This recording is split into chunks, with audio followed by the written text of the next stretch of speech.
A Procuradoria-Geral da República defendeu o desbloqueio da rede social X no Brasil. A manifestação acontece após a plataforma realizar o pagamento de 28 milhões de reais em multas impostas pelo Supremo Tribunal Federal. A plataforma diz ter cumprido todas as exigências impostas pelo STF e pede agora o retorno imediato às suas funções.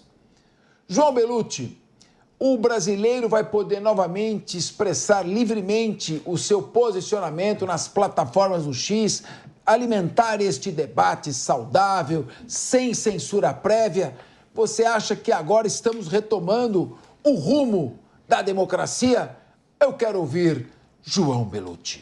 Pois é, Capês, tudo caminha para que volte à plataforma. É importante dizer que o pagamento das multas não quer dizer que o X concorde com a decisão, está buscando recorrer, inclusive denunciando internacionalmente essa questão da censura prévia, porque não existe na legislação, é inimaginável, até em termos éticos e morais, você tirar uma pessoa da rede social inteira. Se a pessoa publicou alguma notícia falsa, você derruba a notícia falsa, não a pessoa inteira, você tira ela da ágora, do debate público. Então, não quer dizer que houve uma concordância. O que se lamenta é que a burocracia, sabe-se lá por qual motivo, está demorando muito. Já era para o X ter voltado, porque o que se diz é que o pagamento já tinha sido feito, os encaminhamentos jurídicos tinham sido feitos e ela não voltou antes do primeiro turno das eleições. Lamenta-se muito porque o X é a plataforma do debate público, sempre foi.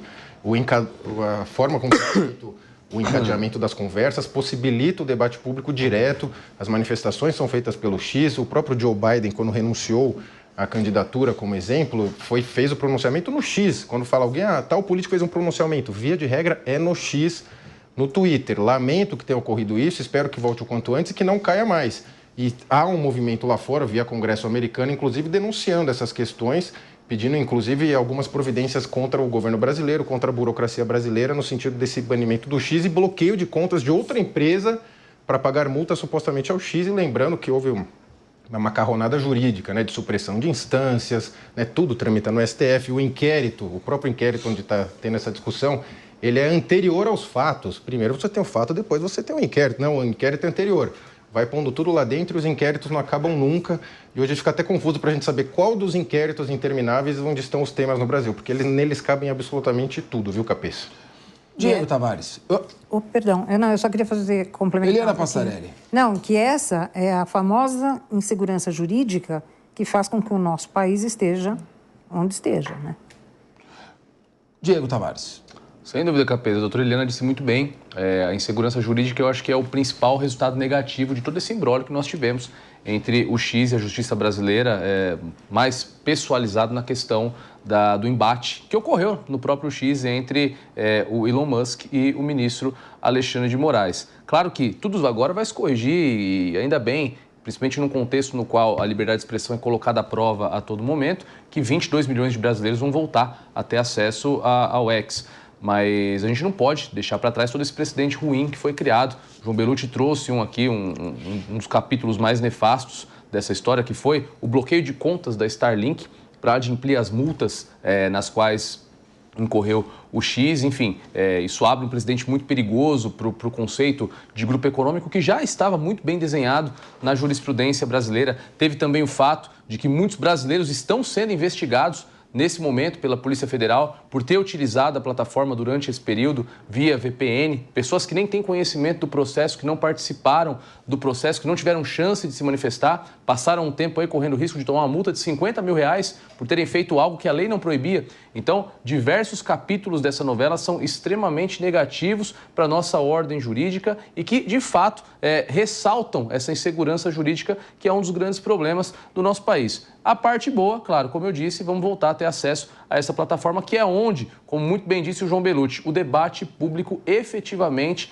acontece. Foi muito triste passar essas eleições sem ter o X para fazer pesquisa, para a gente olhar o que estava acontecendo, onde estavam os candidatos. Eu me lembro que durante as eleições de 2022, eu passei o dia todo no X, o celular ligado na tomada, acompanhando cada passo do que estava acontecendo. Nessa eleição, acabamos ficando sem, mas espero que a justiça, de fato, reverta essa questão num curto período de tempo e que, ao menos no segundo turno dessas eleições, nós possamos acompanhar e debater e exprimir as nossas opiniões dentro da plataforma do Elon Musk. Agora, ô Zagarino, a pena não pode passar da pessoa do delinquente? O Brasil inteiro ficou sem usar o Twitter? Não. O X. O que está acontecendo ali é que o Estado democrático de direito deixou de existir com as decisões, porque aí passou-se a ter o que nós chamamos lá na academia, Capês, quando damos aula, que é o Estado de direito. O democrático passou batido. Mas, enfim. E outra coisa que o Diego comentou que é importante. Será que não interferiria o resultado das eleições aqui em São Paulo, que foi tão, mas tão apertada, se tivessem os eleitores acesso ao X? É uma pergunta que tem que ser levada em consideração.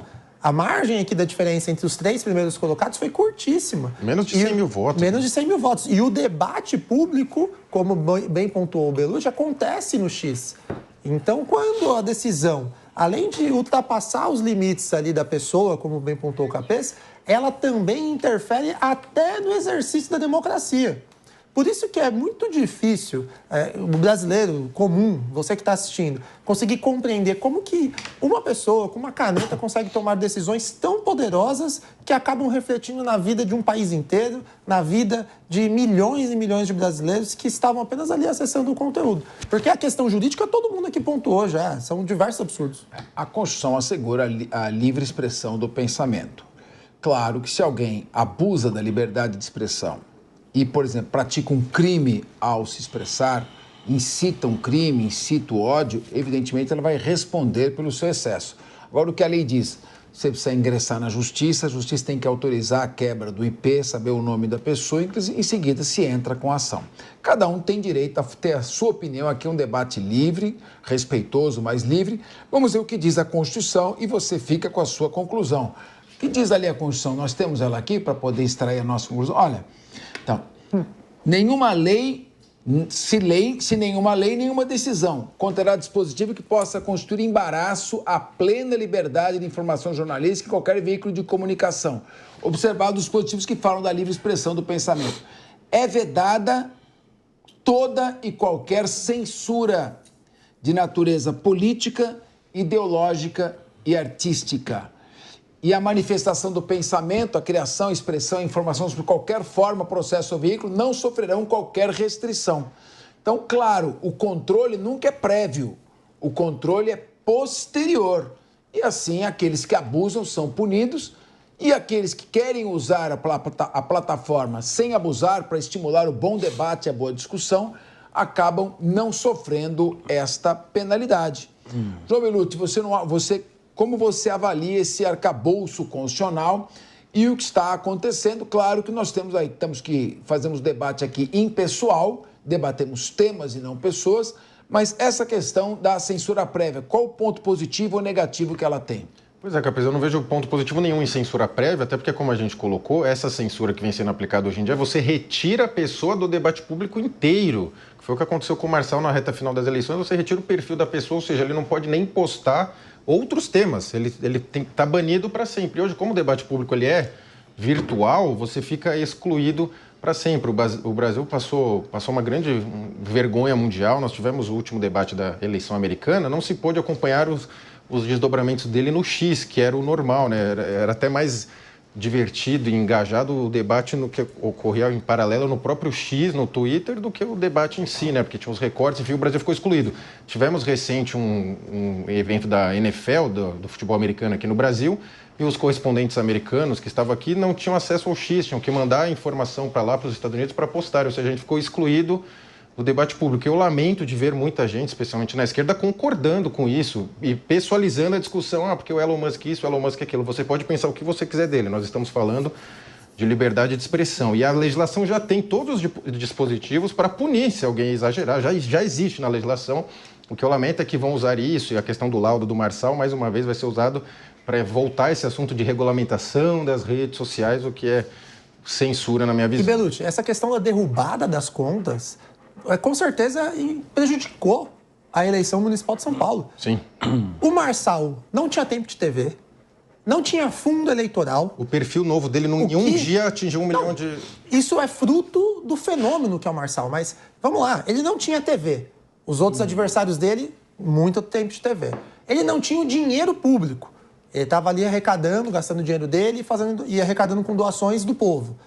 O que sobrava para ele? A rede social, que ele é 10, 20, 30 vezes mais forte que seus adversários, em razão do engajamento, em razão da emoção da população de enxergar nele um candidato, na época, que era antissistema. Então, quando as decisões são tomadas sem pensar no efeito geral da democracia, você prejudica o pleito. Será que a conta principal do Marçal, se tivesse sido mantida, existiria essa diferença de menos de 100 mil votos entre os dois adversários que ficaram na sua frente e estão hoje no segundo turno? Talvez não. Então, vejam, decisões do Poder Judiciário, elas não são simplesmente ali tomadas de acordo com o critério analítico. Ela tem que ser levada em consideração toda a estrutura jurídica, com base na Constituição, evitando a censura prévia, mas pensando no Estado Democrático de Direito, gente. Garantindo ali direitos básicos, como, por exemplo, o Marçal, de poder se comunicar com o seu eleitor que foi tirado durante um período de tempo. Mesmo que ele ainda assim, como vocês pontuaram, derruba o Instagram, ele foi e fez outro. Aí, em 3 horas, bateu o recorde. Não sei se foi mundial, eu sei que em 3 horas ele já tinha batido 1 milhão de seguidores. Coisa que os atuais políticos não conseguem nem com muita força. Então... Quando se fala em defesa da democracia, devemos lembrar que a liberdade de expressão e manifestação é um dos pilares desta democracia que se quer defender.